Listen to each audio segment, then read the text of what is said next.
إن الله وملائكته يصلون على النبي يا أيها الذين آمنوا صلوا عليه وسلموا تسليما. Assalamualaikum warahmatullahi wabarakatuh. Waalaikumsalam.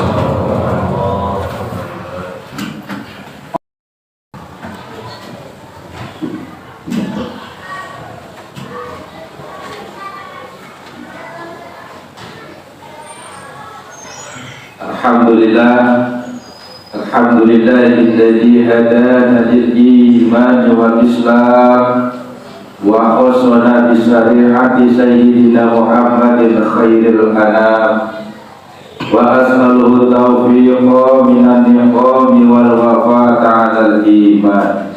Asyhadu an la ilaha illallah wahdahu la syarika lahu syahadatan tumdi qailaha minasyaqa wa asyhadu anna Muhammadan abduhu wa rasuluhul musaffahina yaumal qiyamah. Allahumma shalli wa sallim wa barik ala sayyidina Muhammadin wa ala alihi wa sahbihi ajma'in. Amma ba'du fa ya ayyuhal hadirun usikum wa nafsi bi taqwallahi faqad fazal muttaqun. Qala Allah ta'ala fi kitabihil karim wa huwa asdaqul qailin. A'udzu billahi as-sami'il 'alim minasy syaithanir rajim. Ya ayyuhalladzina amanu taqullaha haqqa tuqatih wa la tamutunna illa wa antum muslimun. Wa qala aidan fi ayatin ukhra wa tawakkal 'alal 'azizir rahim. Shadaqallahul adzim. Hadirin sidang Jumat yang dimuliakan Allah, pertama marilah kita senantiasa meningkatkan mutu dan kualitas keimanan kita, ketakwaan kita kepada Allah dengan menjalankan segala perintahnya dan menjauhi segala apa yang dilarang oleh Allah Subhanahu wa ta'ala. Kemudian mari kita tingkatkan nilai dan tanda syukur kita kepada Allah atas segala karunia nikmat yang Allah berikan kepada kita, sehingga kita pada saat ini, pada siang hari ini masih Allah berikan kesempatan untuk menjalankan perintah-perintah Allah. Mudah-mudahan Allah catat sebagai nilai ibadah serta sebagai tanda syukur kita kepada Allah Subhanahu wa ta'ala. Hadirin sidang Jumat yang dimuliakan Allah Subhanahu wa ta'ala, suatu ketika seorang ulama besar bernama Imam Syafi'i, beliau adalah seorang murid kesayangan Ibrahim bin Adham. Beliau pun mempunyai murid seorang ulama besar yang sufi, yang kualitas ilmunya hebat, bernama Abi Hatim Al-Asram. Suatu ketika Imam Syafi'i Al-Balkhi ini bepergian mengejar sesuatu yang akan terjadi, mengejar sesuatu yang perlu diselesaikan. Maka kemudian setelah selesai perkara yang diselesaikan, maka Imam Syafi'i Al-Balkhi ini pulang, dan kemudian ketika melewati suatu tempat terlihat tampak penjual semangka. Maka seketika itu Imam Syafi'i Al-Balkhi punya pikiran bahwa kalaulah dia membeli semangka untuk memberikan kebahagiaan untuk oleh-oleh, maka kiranya anak dan istrinya akan senang. Maka terjadilah jual beli semangka. Maka Imam Balkhi ini memilih semangka yang terbaik, yang manis, dan penjual pun memberikan servis dengan menjual kualitas semangka yang baik. Maka kemudian sampainya di rumah, Imam Balkhi kemudian berikan semangka tersebut kepada istrinya. Seketika itu istrinya membelah semangka, kemudian ketika dicicipi bukannya manis, malah tidak ada rasanya.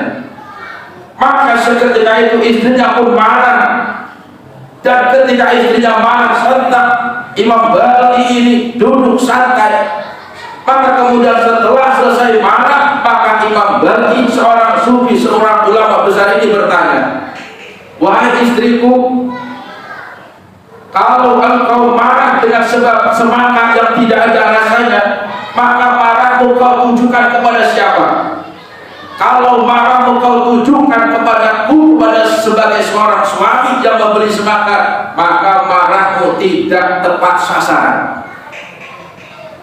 Pertanyaan yang kedua, wahai istriku, marahmu kau tujukan kepada siapa? Kalau marahmu kau tujukan kepada seorang penjual semangka pun marahmu kurang tepat sasaran.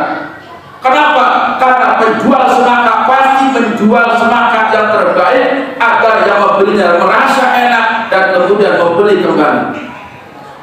Tapi kalau kau marahmu kau tujukan kepada pohon semangka dan buah semangka, maka kau alangkah kurang ajarnya, karena yang menumbuhkan semangka, karena membuahkan semangka adalah Allah Subhanahu wa Ta'ala. Seorang imam bali sudah berusaha mencari semangka yang manis. Seorang pedagang menjual semangkanya dengan berusaha semangka yang terbaik. Ini sebuah ikhtiar, ini sebuah tawakal. Potret kehidupan imam bali dan istri dalam rangka penjual beli dan semangka ini adalah ada unsur sifat tawakalnya kepada Allah. Kalau sudah berusaha, maka hasilnya diserahkan kepada Allah Subhanahu wa Ta'ala. Bukankah perkara ini, bukankah masalah seperti ini sering terjadi dalam kehidupan kita? Kita sudah berusaha untuk mendapatkan sesuatu yang kita cari, maka ketika kita tidak mendapatkannya, orang-orang terdekat kita menjadi sasaran marah kita. Padahal ada Allah yang menjadi wakilnya, ada Allah yang mengurus segala perkara-perkara yang selesai kita kerjakan. Hadirin yang dimuliakan Allah Subhanahu wa Ta'ala, maka sifat tawakal dalam kehidupan kita sangat kita butuhkan pada saat ini. Sangat kita butuhkan dalam beribadah kepada Allah. Kenapa? Karena sifat tawakal akan menimbulkan ketenangan di dalam hati.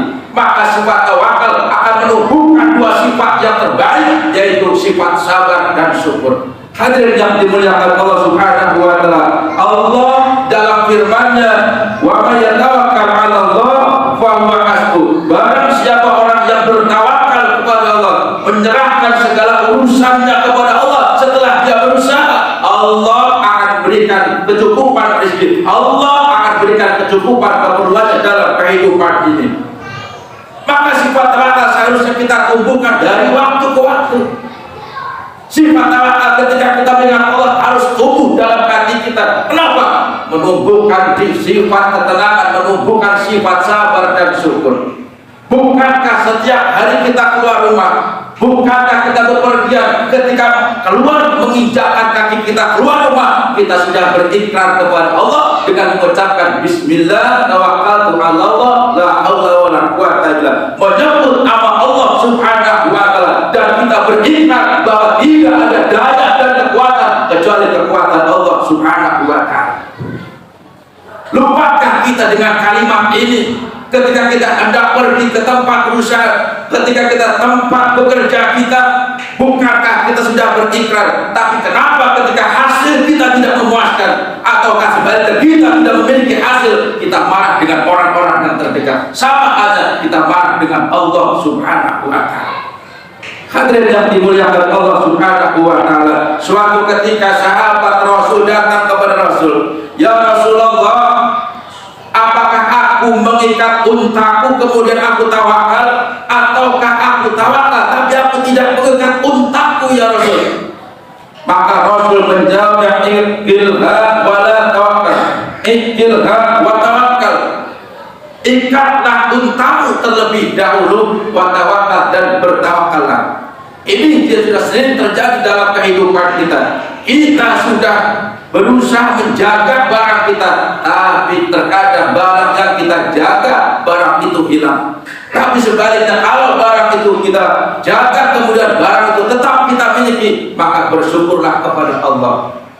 Sifat tawakal menumbuhkan sifat sabar dan syukur kepada Allah. Kalau kita tertimpa musibah, padahal kita sudah hati-hati dalam kehidupan ini, maka bersabarlah, dan bersabar itu akan mendapatkan nilai pahala. Atau sebaliknya, ketika kita mendapatkan nikmat, kemudian kita merasa senang dan bahagia, maka bersyukurlah, dan rasa syukur itu akan bernilai ibadah di hadapan Allah Subhanahu wa Ta'ala. Hadirin yang dimuliakan Allah Subhanahu wa taala, mari dalam kehidupan kita beribadah ini harus tumbuhkan sifat tawakal sehingga kita memiliki hati yang tenang. Allah tanamkan sifat ketenangan dalam hati kita dan Allah tumbuhkan dari hati kita sifat sabar dan syukur kepada Allah Subhanahu wa taala. Barakallahu li wa lakum bima fihi min ayati wa dzikril hakim wa taqabbal minni wa minkum tilawatahu innahu wasami'ul alim. Aqulu qawli hadza fastaghfiruhu innahu huwal ghafurur rahim.